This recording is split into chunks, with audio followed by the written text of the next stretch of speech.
ഭീമൻ എന്ന് കേൾക്കുമ്പോൾ നമ്മളുടെ മനസ്സിൽ ആദ്യം ഓടിയെത്തുന്നതും അവസാനം ഓടിയെത്തുന്നതും ഒരേ ഒരു മുഖം തന്നെയാണ്. നമ്മളുടെ പ്രിയങ്കരനായ മോഹൻലാലിൻ്റെ മുഖം തന്നെ.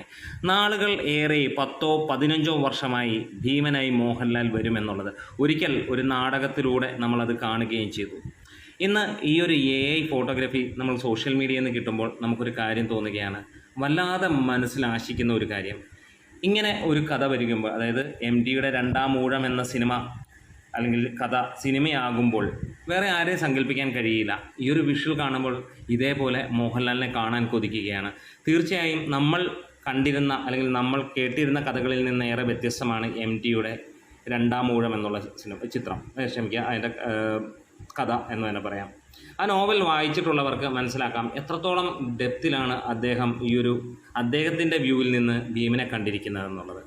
തീർച്ചയായും വേറൊരാളെയും നമുക്ക് കാണാൻ കഴിയില്ല, മോഹൻലാൽ തന്നെയായിരിക്കും അതിനകത്തിൽ വരുന്നത്.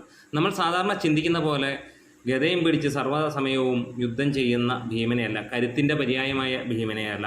ഇവിടെ അഭിനയിക്കാൻ, അഭിനയ മുഹൂർത്തങ്ങൾ കോർത്തിണങ്ങാൻ, മനസ്സിൻ്റെ സംഘർഷങ്ങൾ ഒരുപാട് നേടാൻ, രണ്ടാം ഊഴം എന്നും രണ്ടാമതാകുന്ന ഭീമൻ്റെ കഥ അത് നിങ്ങൾ ഒരിക്കൽ വായിക്കുകയാണെങ്കിൽ അത് വായിച്ചുകൊണ്ടിരിക്കുമ്പോൾ നിങ്ങൾക്ക് കാണാൻ കഴിയും വേറൊന്നുമല്ല മോഹൻലാൽ എന്ന ആ ഒരു അഭിനയ പ്രതിഭയെ മാത്രമായിട്ട് എന്ന് തന്നെ പറയാം. എന്തായാലും നിങ്ങൾ ആരൊക്കെയാണ് രണ്ടാം ഊഴത്തിന് വേണ്ടി കാത്തിരിക്കുന്നത്? നിങ്ങളുടെ മനസ്സിൽ മോഹൻലാലാണെങ്കിൽ ഒന്ന് കൃത്യമായിട്ട് ഒന്ന് കമൻസിലൂടെ പറയാം.